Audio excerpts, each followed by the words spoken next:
Today's F word is fun, and we have Cassie Kemp from Cornwall Caricatures, got it out there, and the Work It Weirdo podcast. Amazing. So podcaster to podcaster. Love it. I'm super excited to be here today. Yeah, this is weird being on the other side of the mic, but I'm so here for it. And we've had all our best content already. I think we should just go home now. So, before we get into your weakest link appearance, can you tell us a little bit about Cornwall Caricatures? So, Cornwall Caricatures is, a one-woman band set up by me 9 years ago now. And it's my passion. Absolutely love it. Like coming towards a decade now in business, and I am just still as obsessed with it. I'm not in the honeymoon period. I'm still in the honeymoon period. I'm just going to be married to this business forever. So basically, I create really quick pen portraits. Don't use pencil. I'll just go straight in there with pen. I love the pressure. I'm a bit of a weirdo. Committed. Yeah, fully in there. And draw pen portraits for weddings, corporate events, parties, anything that deserves a celebration. I'm there to bring a bit of joy, happiness, and good vibes. Obviously, my word is fun, and I think what I sell is fun. Like, it took me about 7 or 8 years to realize that I'm not, as a caricaturist, I'm not selling a piece of paper. Yeah. Obviously, I hone my craft and I, work on my skill set and always trying to make that better. For me, every single face is a challenge, and it's an opportunity to look at features in a new way and try something new. But that's not just what I'm selling. What I'm selling is the experience and the vibe, the fun, the opportunity for guests to connect. It's an icebreaker. You don't need to know that person in the chair laughter is infectious. You can't help but smile along. And I think that's what I love about having this job, is that it brings people together at corporate events. Sometimes you can feel a bit stuffy, and then suddenly the vibe is changed. And the same at weddings. There's so many formalities, and you need some kind of a bit of a lift in the mood and get that good vibe flowing. So in terms of my marketing, it took me that long to realize that actually what I'm selling is the experience and the vibes, and putting that into my marketing. I think, really that is monetizing fun and bringing that fun and injecting that into events. Because at the end of the day, if you're going to have a celebratory event, you want your guests to have a good time. And that is the key takeaway. The guests won't remember what was said. They will remember how they felt. And it's that emotion that I try and kind of tap into and bring that energy into all my marketing content and the experience that I actually deliver on the day. Yeah. And then when they look back at that, picture, it brings back all those memories, and they can see. Yeah, that's what it's all about. And how on earth did you get into that? How did you know that you were good at drawing people? I know it's not your average career, is it? I don't think I could have gone to the careers office with that one, but it's basically been my passion since I was literally a baby. So not even any exaggeration. I've been drawing faces since I was 1. So it was, I was like child prodigy. This was just what I wanted to do. I just wanted to draw faces. And that was kind of where I felt my happiest and kind of could express myself, I guess. And the turning point for me, quite an early turning point at the age of 2, was when I was at nursery and we had to draw a Christmas angel. And my Christmas angel was like super glam. She had lipstick, she had plaits, she had loads of decorations on her dress. And the nursery teacher was like, oh my goodness, like to my mum, this is amazing. And my mum had no idea I was the first child, just thought this was normal. And I think that kind of someone recognizing that in me and that kind of nurturing of that, I thought, wow, this is like my thing. And it was always my thing. But it took me till I was 25 to think I could monetize it and turn it into a business. So and I'm all about monetizing your passion and following your authentic, self and your authentic passions. And I'm really lucky that I get to do that, and I get to call it my business and call it my way of life and my living. It feels like that must be the dream for so many people listening, to find something that you truly love and then be able to earn a living. From it. That's and they say, if you find something you love, you never work a day in your life. It's that old chestnut, but I'm living and breathing it. So as cheesy as it sounds, it's true. It's true. It's so good to hear. So you said 25, you realized that you could, or were brave enough to put it into a full-time business. What was the thought process behind that? What made you take that leap of faith? Lots and lots of leaps, actually, and lots of kind of conspiring factors that all came together at that moment. So interesting that you say brave, because I think that is a key word. So Funnily enough, I'm going to kind of roll it back a bit in terms of fun, because obviously my F word is fun, which Yep. I'm so buzzing about because that should be my middle name. I'm fun in every sense of the word. How I parent, how I live my life, my business, my podcast is all about fun. Obviously, I'm not really sat here in a black blazer. I'm I'm a real lover of fun. Can you tell? So yeah. So as a child, fun wasn't actually like a huge part of my life, believe it Okay. or not. So without getting the old violin out, I didn't really have there was a few kind of traumatic things that happened in my childhood. So it was quite hard at times. A lot of things happened in a short space of time. So I was diagnosed with a medical condition that, looking back now as a child of the 90s, I wasn't really given the right kind of support Mhm. to deal with. And then my dad had a catastrophic, near fatal, life changing accident, ended up paraplegic, disabled.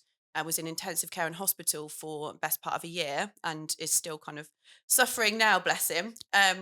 And then my parents split up, and then we were without a home, and it was, money was tight. I think at one time I only had two pairs of trousers, so it Yeah. wasn't sunshine and rainbows. And my parents loved me, of course, and gave me the best life that they could, but it wasn't kind of safe to be fun at times. Yeah. It wasn't. I wasn't able to kind of be expressive and full of joy and carefree, if you like. Yeah. That came much later. So I was quite a serious child, and I always had that spark within me that I wanted to be fun, and I, had this personality and this passion that wanted to come out. But that's why I set the podcast up as well, is that I just feel like everyone should be able to live authentically as Yeah. themselves in life and in business. Be unapologetic, be an unapologetic weirdo, Yeah. and just let that sparkle out. It's like, I'm going to quote Kanye West now. Go I'm a for it. star. How could I not shine? Like, I love that. I just think everyone is a star and everyone should be able to shine and be themselves. So yeah, I guess it was safer to be serious as a child, and my academic life was what I kind of, you know, lent into. Mhm. I was very academic. I was the highest achiever in my year, Wow. and that was my thing. And I thought that's what I had to roll with. And Yeah. the pictures that I drew every day, that fun side of me, like, it was too good to be true that I could make that a business, right? Like, Mhm. life wasn't about fun. Life was about knuckling down and getting into the Yeah. corporate ladder and going to university. And I had no pressure to go to university, but I was the first person in my family to do so. So I felt Mhm. like that was my thing. And it was kind of like, I was always very creative, but then I also had that real academic side. So it was kind of like, make the most of your talents, and Yeah. you've got to get the best job for your abilities. Which I did. I went down the whole, academic route, went to university, got into the corporate world, wore my little, black dress, and very sensible, kind of kept my back straight and all that kind of thing. But ultimately, this business was waiting for me. And then life obviously had a way of bringing it to me. So I basically started it on the side. Mhm. All good things start as a Good side side hustle. hustle, yeah. And it was basically just because it was what I'd always done, and people kind of knew that was my thing. I started doing little fundraisers and fun days for like family members and friends that were raising money for charities, just that kind of thing. And then I was asked to do another event, and I thought, do you know what? If I'm going to do this, I'm going to do it properly. I'm going to have the logo. I'm going to have the branded uniform, the Yeah. branded signage. It's going to be, I'm going whole hog. I'm going in. Yeah, why Yeah. not? And I was absolutely shocked to find that nobody was doing this in Cornwall. Yeah. There was no caricaturist in Cornwall. Like, caricature's been going since like the 1700s. How Mhm. is there not a caricaturist in Cornwall? So I was like, that person's going to be me. I'm Yeah. going to be that person. So I got the domain Cornwall Caricatures, had it for a rainy day because at the time I was planning my wedding. And as you know, takes over your whole life. Does, There isn't any yeah. time for oxygen at that stage, let alone, starting up a side hustle. So I had the domain ready on ice, ready to go. And as soon as we got married and I gained all this free time, I was like, right, I'm going to start this business up, do it on the side. My employers knew at the time, Mhm. it's just a bit of fun. And then it grew legs, and it grew so fast to the point where when I had my first child, I never had to go back to work again. Yeah. So I kind of was gently pushed rather than having to take the leap. Little nudge. A little nudge there. And Yeah. I took those signs from the universe.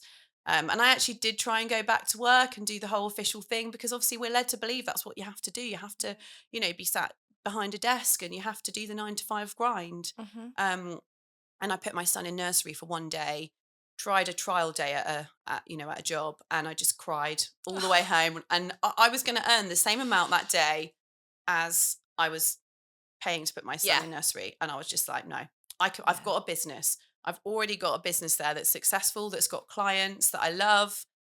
The pants are there. I've just got to jump into them, Yeah. like it's already there. So Yeah. that's, yeah, a very long-winded way of how I started Cornwall Caricatures. And I didn't mean to ding that. Ding, tick, Done. done. But it's really interesting. And the thing that I've loved about the people I've been speaking to on this podcast is around everyone's journey is so different. There is not one person that's gone, oh yeah, I did the normal route into business. I came up with a really brilliant idea and then magically it worked. Like everyone has had to hustle or to balance and manage and spin plates and sort of take those brave leaps of faith, or have fallen into their businesses, like completely didn't realize that that's what they were going to do. So I love hearing the backstory, because I think actually that then shines through when you're doing your job, because you've got all of that kind of experience, life experience or work experience or a drive and passion. So no, it's good to hear that. Definitely. And nobody starts a business by opening a handbook at page 1 and following it through to the No, end. That's not how life works. And no. actually, like you say, I think it's doing things that don't fire you up, that don't light you up, and that aren't the best use of your passions and skills that inevitably lead you to the correct path. And Yeah. it does, it really kind of gives you that extra flavor you need to know you're in the right place and feel that Yeah. affinity and know when you're kind of at home, if Yeah, you like. definitely. And I had a great question that was written here, and I've starred it because I wanted to ask you and make sure that I ask it right. So, for someone who is so creative, but also a business owner, so you have all that commercial kind of side, and you talked about academic, how do you balance that? What sort of challenges do you find sort of pulling you either direction? Absolutely. I don't see it as a challenge at all. I see it as the most exciting lifestyle. I love it. No day is ever boring. And I feel like I'm equally passionate about both sides. So I Hmm. absolutely love my craft and what I do and caricatures and, the actual act, if you like, of Hmm. doing it. As much as I love the business side of it, I absolutely love, as you know, creating crazy reels, which we probably will talk about at some point. Yeah. I'm all about the content creation, networking, marketing. Like my background's in graphic design and marketing, so I Okay. absolutely love all of that, and constantly looking at ways to improve the business, tweaking things, ways to work smarter, not harder, so I can spend more time drawing people and thinking up my next crazy video idea. Yeah. Yeah, and the reel that you were showing us, that's your most recent one, hilarious. So we'll make sure that we tag that into this so It that people involves a can blow up go. doll, everybody. That's all you need to know. So moving kind of from business to fun, tell us a little bit more about Cassie Kemp. And I want to talk about your weakest link. You were on the weakest link. Well, I just think life's too short to be boring. I think, we don't want to live a sad vanilla life, do we? And I just think everyone should lean into the weirdo that they are and escape the cookie cutter life and just be unique and be fun and guess grab those opportunities that life throws us. And I've always Mm. been about jumping on opportunities. So Weakest Link is just one of many game shows I applied for. I nearly made it to the end of the Deal or No Deal Wow. application. Didn't Okay. quite make it on to see Noel. Would have loved to have drawn him, but hey ho. And also I was on In It to Win It with Dale Winton. Rest in Were peace, Dale. you? Who Oh. actually wears he wore like a really kind of hipster black like hip hop tracksuit and like snapback cap in his downtime. So who knew? Wow. Yeah, Yeah, the other the side other side to of Dale. everyone. And your podcast, I wanted you to talk to us about that. So it's called It Weirdo. So Yeah. what was the idea behind that? I mean, I guess we can guess in the title, but the guests that you have on, tell us a little bit about how you curate all of that. Yeah, so it's quite fun having two brands now. I Yeah. absolutely love it. They're quite different aesthetically, but they both share the same core values of fun, Hmm. joy, self-expression, happiness. So it actually came about from my job as a caricaturist. Obviously, I speak to so many people and get to bond and connect with all these people in really short spaces of time. So I think I've probably drawn over 20,000 people now. So I do get to meet some Yeah, interesting wow. characters. I get to like hear loads of people's stories, and I absolutely love hearing people's stories, which is why I love listening to podcasts. Yeah. So yeah, I would hear people's tales of how they started in their careers, and this guy was like a fish tank reviewer on YouTube and got invited to all these What? swanky parties, and I was just like, this is amazing. Like, and I do believe in like 2024 and beyond, we can monetize anything. Like Yeah. the internet has just shown us that. And I absolutely bloody love that. I just think you can be yourself. You can, you should lead with the passion and then the profit will find you. Obviously, Mhm. you've got to put things in place strategically to make that happen. But I just think lead with your passion and lead with what lights you up. And yeah, it's just so inspiring to see all these people, all these amazing people from walks of life.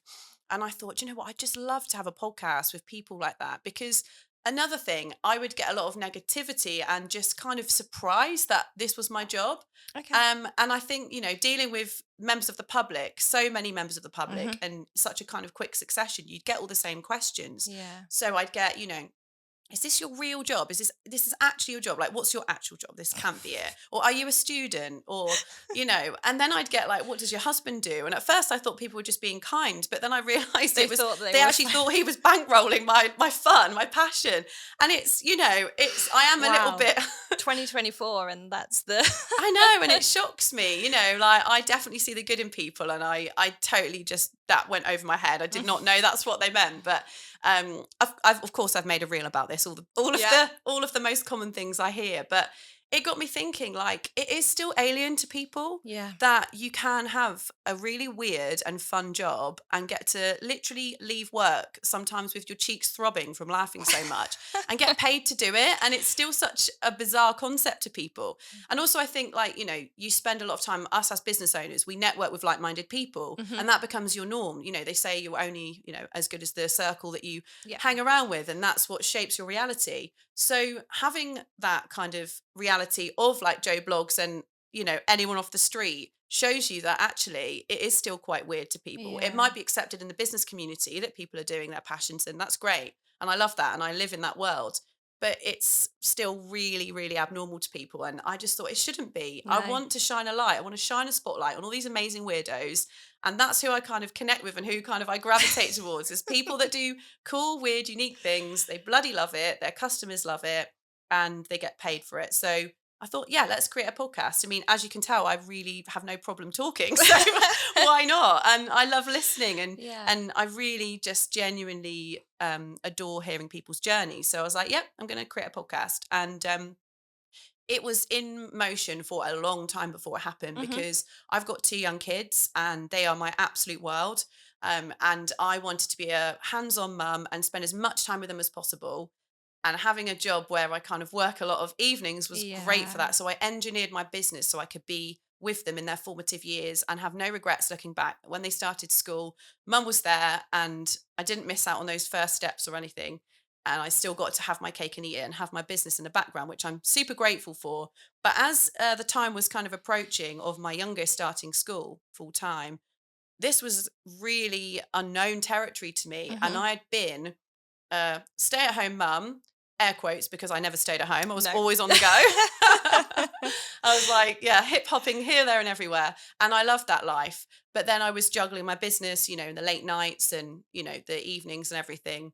I'd never been a full time business owner by day. And I say Okay. full time, but 9 to 3, school hours. Yeah. And it was scary. And I don't sit still. And I was really worried about being bored, missing my kids. I just had visions of me kind of sat on the sofa with a cup of tea, Crying. crying Yeah. into my cold tea, like looking wistfully at photo albums. And I was like, no, that's not me. We need to do something. And I think as mothers as well, especially mothers in business, running your own business, it's easy to obviously put your everything into your business and your everything Yeah. into your kids. And sometimes there's nothing left at the end for you. And I don't think I've slept in the last kind of decade really. But yeah, instead of getting more sleep, what did I do? I thought, let's start a podcast. Yeah. And I naively thought that this long school day would give me so many hours.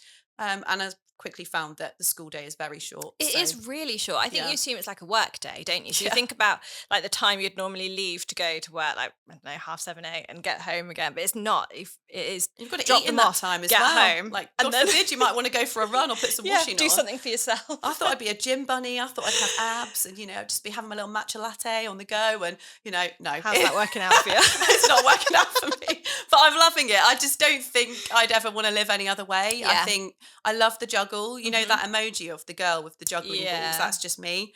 And I love it. And so, yeah, I decided to, I wasn't quite content with sitting on the sofa. No. with loose women on in the background, I just thought, yeah, start a podcast. And Gonna it's start chatting to some some job strange weirdos on the yeah, internet. Bring it on. amazing. Why not? And it's funny you say that because I was similar. So my daughter's 16. So as she kind of needs me less and less, I was like, okay, what? I need something to kind of fill my time because I'm just, what are you doing? Do you want to do something? Do you want to go? So she's like, no, mum, leave me alone. I'm busy doing stuff with my friends. So I went back to uni and I was like, Amazing. yeah, I'll do that. And now I'm like, okay, that was a big mistake. It was a lot of time. I thought, again, I'd have more time than I actually did and maybe should have took some time to relax. But we do these things, I don't don't we? think We commit. relaxing is part of our No. DNA, Laura, do you? We sleep when we're dead. Yeah, actually cannot. I'm here for a good time, not a long time. We've got and all empires that. to build. Yeah.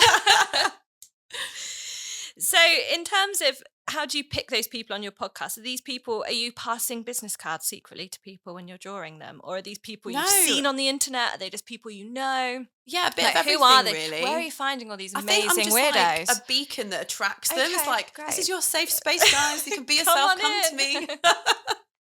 My mothering kind of side comes out like, but yeah, no, I don't know. Just like, I think because it was such a long time in Yeah. preparation, I did a lot of groundwork. Okay. And funnily enough, actually, one of your previous guests, is it Kelly? Yes. And she said about how you should take a year to build your brand before. Yeah. I was literally driving like to a wedding in like Somerset, listening to that episode. I was like, yes, girl, this is the advice I Preach. needed. Preach, sister.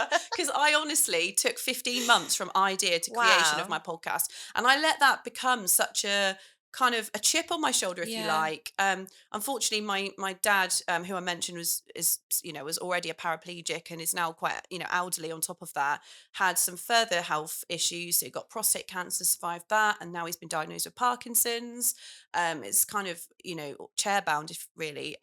So then I became a carer for him on top of that, but I'd Yeah. already committed to the podcast. So life over the last year has just been, it's more of a juggle. But Yeah. at the same time, I'm so grateful that I am, a sole trader that's able to engineer my life Yeah. around that. And instead of thinking, I've got to care for the kids, I've got to care for my dad, I've got this business, I've got that podcast. How amazing that I can do Yeah. that. And I've just spent 3 days recently with my brother, like sorting my dad's house out for him. And I thought, I haven't had to ask for annual leave. Yeah. I've just been able to do that, put the strategic elements in place to make sure my business is still ticking over and I can go and be a daughter. And, we are human beings at the end of the day. Yeah. We're not one dimensional. And I think I left the corporate world quite a long time ago. Like I was involved in a lot of different businesses in my early 20s. So I've seen kind of how things worked then. And I know the world is a completely different place now. And obviously we have lockdown to thank for the kind of flexi time and the just employer engagement and just Yeah. seeing people as human beings. I think the world is a much different place now. People get it that we aren't just, Yeah. suited We're and not here for booted, one thing. assigned tasks and gone again. Like we are a three-dimensional person. And I think even LinkedIn, like I didn't go on LinkedIn pretty much the whole time I had my kids. Came back to it and I was like, wow, this is a different pie. Yeah. This is a different vibe. Like when I left LinkedIn, it was very much like the guy in the suit on the phone, looking the other way, pretending that nobody had Wasn't taking it wasn't himself. taking the photo. Yeah. Sleeping. And it was, it was the bro culture, the Yeah. hustle and grind, don't give up kind of thing. But now everybody's happy to express themselves as humans. And I just love that. And I recently shared a video of Caricon, which is the UK Caricaturists Convention. That's Yeah, a I mouthful. saw that. I mean, wow. Who knew that you could share a Who video of you knew? dancing in a gay bar to Kylie Minogue and put it on LinkedIn? That is, Yeah. was not that vibe 10 years ago. Times have changed. Times to change for the better. Great. And your children, growing up in a household A where... chaotic house? Well, no, not at all, because I have one of those. But in a household where they can see and the shining example of doing what you love and doing a job and creating a business, do they have any idea what they might want to do when they're older? Do you know what? One thing that's really important to me is I've never pushed them. Yeah. And I was really lucky my parents never pushed me. They just kind of let me express myself. And that's why I've kind of gone on this crazy, like one ticket ride to making sure that no one ever feels like they can't be themselves. Like I felt like I was trapped in kind of having to be a certain way for so long. I was so serious. And I never want my kids to feel like that. And I never want anyone to feel like that, which is why I'm kind of raising awareness, if you like, of being a weirdo and being authentic Yeah. and true to yourself. And I know I repeat it till the cows come home, but I just think it's so important, and take that into my parenting. Absolutely. So I kind of hid my job from my kids, but I was Okay. really lucky that I could, because I was working evenings and weekends. I had them every single day. So then they would obviously see their dad a little bit at the weekend. And then we'd spend time together as a family, like on a Sunday. So they never actually saw it. They were in bed most of the time when I was drawing. And then obviously lockdown hit. And I started to kind of open the door to my office a little bit. And I remember my son was 3, and he drew me a video. He did a video drawing Peppa Pig and showing me how to draw Peppa Pig. And he didn't Oh, really know like what I that did. you could draw like that. And I was like, this is great, because this is your passion. And obviously I've Mhm. always nurtured it, but I never want my kids to feel like they have to do something because mummy does it. Like, Yeah. they are their own individual people. And I honestly, they could be a marine biologist, they could be, I don't know, a skincare influencer, whatever they want to do. I'm going to be their biggest cheerleader, with my lilac and lime pom-poms Yeah. just on the sideline cheering them on. So yeah, I've never imposed the artistic endeavors on them, but they are such amazing artists. Are they? They're actually world record holding artists. What? So I mean, this is taking a turn. welcome to my crazy life. Where will it go next? But honestly, bless them. We do this thing called Caricature Resolution once a year. It's a worldwide online challenge run by ISCA, the International Society of Caricature Artists. So many tongue twisters in this episode. Yeah. And yeah, so basically every day of January, because it's a month where not much goes on if you're a Mhm. live event artist, they have a different celebrity, and everyone across the world is invited to draw that celebrity on each day. So it's quite a commitment, 31 Yeah. days of drawing celebrities. And sometimes the celebrities get involved and reshare it, and it's quite exciting. And my kids see me do it. And I would do it in the evenings, those cold winter nights in Yeah, January, yeah. I'd be sitting there drawing. They were like, Mummy, we want to do it with you this year. And I was like, guys, are you sure? This is quite a commitment. You'll be coming home from school when it's already dark. Do you really want to do a drawing every single day? And they were like, yep, we'll do it. I said, look, you can come out of this at any point. Like, Yeah. I don't want anyone on the internet thinking I'm just like cracking the whip, like, Yeah. that nose needs to be bigger. Keep going. Dance school mums. But they did it, and my daughter was 4 at the time, and she gave up at day 18. Mhm. I was like, that's amazing. That's good commitment. Yeah. And my son did the whole thing, 31 days, and he was just Wow. turned 7 at the time. So they submitted them, and then we had a call from the board of directors saying, your children are the youngest at 4 to participate in the Yeah. challenge, and the youngest at 7 to Finish. complete. So they had an interview on Zoom from Oh. like across to Canada, and they did a little interview which is now on YouTube. So I was just in the background, just like, you're doing great, sweetie. Oh my goodness, that's such a lush yeah, story. Who knows what they'll do? I just Yeah. obviously, as long as they're passionate. And I think as well, I've got one of each, and I know gender is it's not as relevant now in 2024, but I think as a woman and as a mother, I hope that I've shown my daughter that you can have your cake and eat it, and you can Yeah. have a business you love and still have time with your family. Yeah. Like, that used to terrify me in my 20s. Like, how am I Yeah. going to be able to do it all? And obviously something has to give. Sleep was the thing for me. I'm quite lucky. Just give me a coffee and I've got endless amounts of energy. I don't really need to sleep. But I remember driving to, because obviously I did a couple of keeping in touch days while I was on maternity leave. So I still had a couple of events. Yeah. I remember driving to an event with 2 breast pumps on each side, driving in the car, It's an expressing. image. It's I great. mean, yeah, sorry guys, there could be a trigger warning here. But I'm just like driving to this venue in Somerset, and yeah, I've got a pump on each side, Oh. and yeah, it's like a motivational, Yeah. motivational image. But I want my daughter to hopefully You can laugh at have that it all. story one day and Yeah. think, Yeah. And crikey, mum, calm down. stop telling my boyfriends. Stop telling my boyfriend the story. Say it to all of them. Oh, but it does just show people that you can truly have it all if you want it all. That's the thing, I think, isn't it? Is you don't, for some people, a career is more than enough, and for others, family is more than enough. But if you are one of those mad, chaotic people like us that want to do both, then absolutely, there's no reason, is there, that you can't have it all Definitely. and And have also fun. asking for help as well, Yeah. which I talk about all the time. Like, I've always been, I can do it all kind of person. And I love that for me. And I love that attitude. But sometimes you have to know when to ask for help. And Mhm. I recently got a VA, which is a life changer because obviously I can now Yes. spend time doing the business building activities. Like Mm. my living room, I've had 4 piles in my living room of different marketing projects and things that I'm doing at the moment. My poor husband, honestly, he's just like, please, Cass, can you just do one at a time and get rid of them? I'm trying to relax and watch Sky Sports, get them out of put them in your office. But like, I'm able to now focus on all these like exciting Yeah. marketing ideas and having someone help me with the day-to-day emails. Mhm. And I think, when you are running the show and you are kind of like the face of your business, especially for nearly a blooming decade, Yeah. it's quite scary to step away from that and Yeah. think what will happen when I take myself out of that side of the business. But it's literally not changed a thing. And I just feel so supported. And yeah, shout out to my lovely VA who Oh. is enabling me to come and do things like this. Yeah. So how does that work? Run me through that sort of quickly in terms of, so you found somebody that you thought you could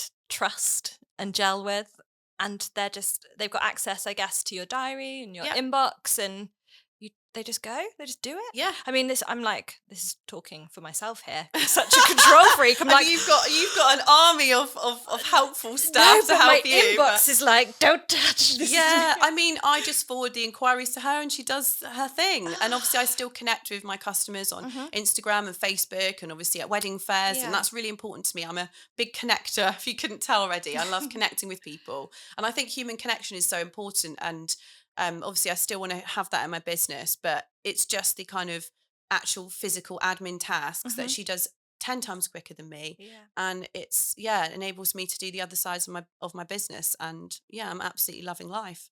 Who knew? Yeah, who knew? I'm definitely going to be picking your brains more on this in a bit about how it works. So, key takeaway for anyone listening today, I like a finisher takeaway of something for people to remember. So, what would it be for people listening? I think I might end with a Dr. Zeus quote as well. I Oh, do love my cheesy quotes. that's good. And it's today you are you, that is truer than true. There is no one alive who is youer than you. And I just think you anyone listening, just, it is really hard to put yourself out there in business and be unique and be yourself and follow your heart.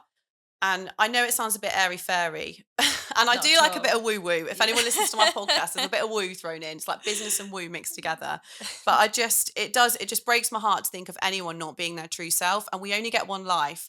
And I just want to grab mine with both hands, Yeah. meet Anne Robinson, like we kind of touched on, do these crazy things, and just know that you took every opportunity you could and did it authentically. So yeah, I'd love also if you like that vibe, please come and listen to my Yeah. podcast Work It Weirdo.